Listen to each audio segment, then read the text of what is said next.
Hello my dear children, welcome back. बच्चों, आज आपके साथ लास्ट वीडियो शेयर कर रही हूँ जिसमें मैं डिस्कस करने वाली हूँ important topics from volume 4 and volume 5, chapters 9 10 and chapters 11 12 second book के। सबसे पहले तो ये आप अच्छी तरह से जानते हैं कि chapter 9 financial management and 10 financial markets, इनका कंबाइंड वेटेज भी 15 नंबर है। और chapter 11 marketing and 12 consumer protection, इनका कंबाइंड वेटेज भी 15 नंबर है।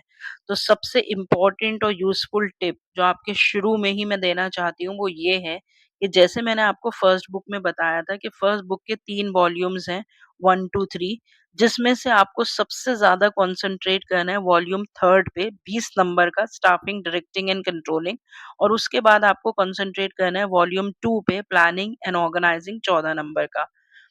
इसी तरह से सेकंड बुक में आपको इन दोनों वॉल्यूम्स पे ज़्यादा कॉन्संट्रेट करना है, चैप्टर्स 11 एंड 12 पे, जो कि 15 नंबर के हैं। तो इन 3 वॉल्यूम्स को आप अगर प्रिपेयर कर लेंगे 15 मार्क्स, 14 मार्क्स, 20 मार्क्स, तो आपके 50 नंबर जो हैं वो बहुत आसानी से आप स्कोर कर सकते हैं out of your 80 marks question paper. Reason बच्चों ये है कि जो फाइनेंशियल मैनेजमेंट और फाइनेंशियल मार्केट्स है ना, इसमें कुछ टॉपिक्स ऐसे हैं जो बहुत ही टेक्निकल हैं, जो आपको याद करने में थोड़ी परेशानी आ सकती है, समझने में थोड़ी परेशानी आ सकती है, और उसको आपको रटना ही पड़ेगा। आप अपनी मर्ज़ी से अपनी लैंग्वेज में उसके आंसर्स नहीं लिख सकते। लेकिन मार्केटिंग और कंज्यूमर प्रोटेक्शन बच्चों ऐसे टॉपिक्स हैं कि जो कि हमसे डायरेक्टली रिलेटेड हैं। वी ऑल आर कंज्यूमर्स, तो कंज्यूमर्स से रिलेटेड बहुत सारे एस्पेक्ट्स हमें ऑलरेडी पता हैं। मार्केटिंग में भी सेलर्स के पॉइंट ऑफ व्यू से बहुत सारे एलिमेंट्स हम करते हैं, और because sellers are also in direct touch with the customers, तो मार्केटिंग के भी इतने सारे ब्रांडिंग, लेबलिंग, पैकेजिंग और बहुत सारे फैक्टर्स ऐसे हैं, बहुत सारे टॉपिक्स और कॉन्सेप्ट्स ऐसे हैं, जिनको हम आसानी से अपनी लैंग्वेज में आंसर कर सकते हैं। तो सबसे पहले तो आप इसी बात को ध्यान रखेंगे बच्चों कि सेकंड बुक में आप इस वॉल्यूम पे ज़्यादा कॉन्संट्रेट करेंगे। तो चलिए अब एनालिसिस कर लेते हैं चैप्टर्स 9 एंड 10 का पहले। सबसे पहले तो आप अपने पास ये क्वेश्चन नंबर्स नोट कर लीजिए जो मैंने लिख रखे हैं 3 क्वेश्चन पेपर्स में से, सैंपल पेपर 2023-24, 2024 का बोर्ड पेपर और 2024-25 का सैंपल पेपर। तो यहाँ पे क्वेश्चन नंबर्स आप अपने पास नोट कर लेंगे, और आप देख सकते हैं कि 2023-24 में चैप्टर 9 से 7 नंबर के क्वेश्चन पूछे गए थे, चैप्टर 10 से 8 नंबर के। फिर उसके बाद जो बोर्ड पेपर आया था, तो चैप्टर 9 से 9 नंबर के क्वेश्चंस और चैप्टर 10 से 6 नंबर के क्वेश्चंस। स्क्रीनशॉट ले लीजिए बच्चों आप अपने पास। और जो सैंपल पेपर 2025 में दे रखा है, उसमें चैप्टर 9 से 8 नंबर के क्वेश्चंस और चैप्टर 10 से 7 नंबर के क्वेश्चंस। तो हमेशा करंट पैटर्न फॉलो किया जाता है, तो इसीलिए हम ये एक्सपेक्ट कर सकते हैं कि इस बार भी हमें इसी तरह से क्वेश्चंस पूछे जाएंगे, 8 प्लस 7।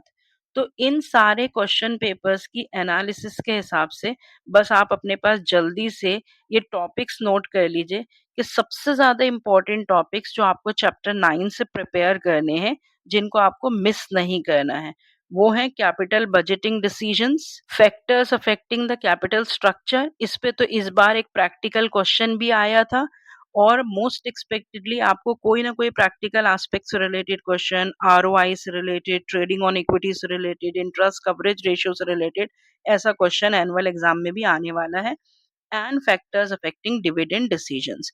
तो ये 3 सिर्फ टॉपिक्स मैं आपको बता रही हूँ जो आपको प्रिपेयर करने हैं ज़रूर फ्रॉम चैप्टर 9, क्योंकि इस पे रिपीटेडली क्वेश्चंस पूछे गए हैं, अभी जो मैंने आपको एनालिसिस बताई उसके हिसाब से।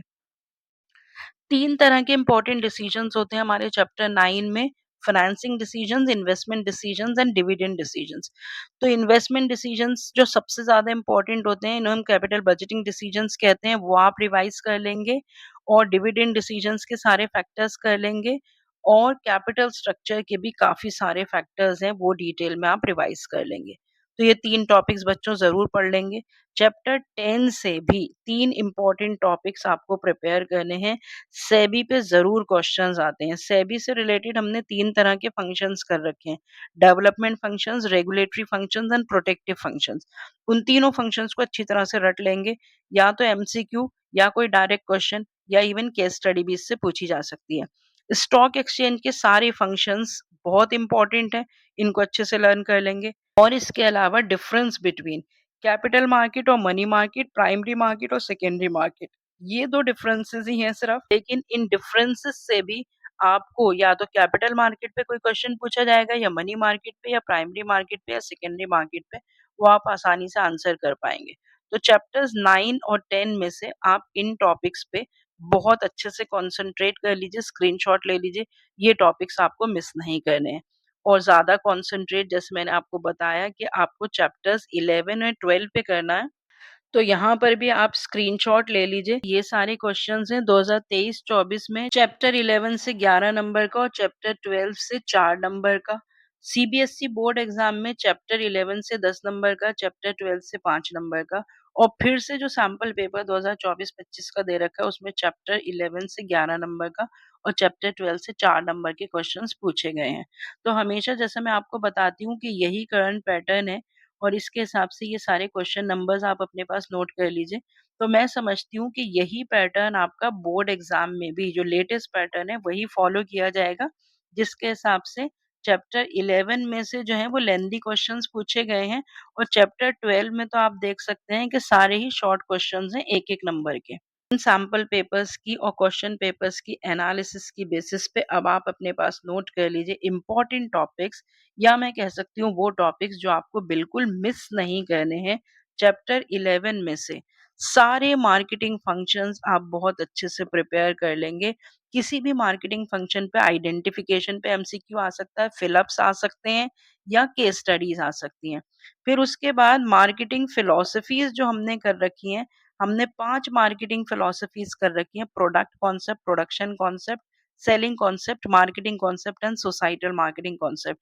इसको मैंने चार्ट के साथ आपको बहुत अच्छे से एक्सप्लेन कर रखा है। ये पाँचों फिलॉसफीज़ आप बहुत अच्छे से कर लेंगे, इस पे ज़रूर क्वेश्चन आता है बच्चों। फिर उसके बाद factors affecting the price of the product.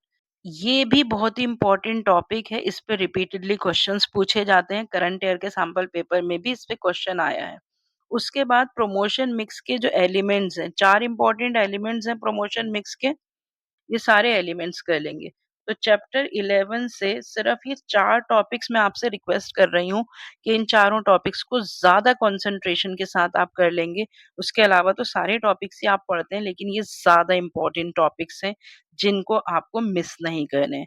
और लास्ट जो चैप्टर है, चैप्टर 12 कंज्यूमर प्रोटेक्शन, उसके बारे में आप ऑलरेडी काफ़ी कुछ जानते हैं, लेकिन जो रीड्रेसल एजेंसीज़ होती हैं ना, उसकी कंपोज़िशन आपको याद करनी होगी। तो उसमें आपको प्रॉपर्ली याद होना चाहिए कि डिस्ट्रिक्ट लेवल पे, स्टेट लेवल पे और नेशनल लेवल पे जो ये रिड्रेसल एजेंसीज़ हैं, जिसे हम 3 टियर रिड्रेसल एजेंसीज़ कहते हैं, उसमें कितने मेंबर्स होने चाहिए, मेल, फीमेल, तो ये सब आपको अच्छे से याद कर लेना है। उसके अलावा 6 कंज्यूमर राइट्स हैं, उसपे बहुत सारी एक्सप्लेनेटरी वीडियोज़ मैंने बना रखी हैं, रील्स भी बना रखी हैं।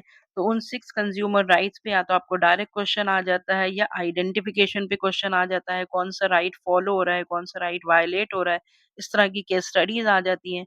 और जो कंज्यूमर प्रोटेक्शन है, वो क्यों ज़रूरी है, उनके आर्ग्यूमेंट्स आपको दोबारा से रिवाइज़ कर लेने हैं।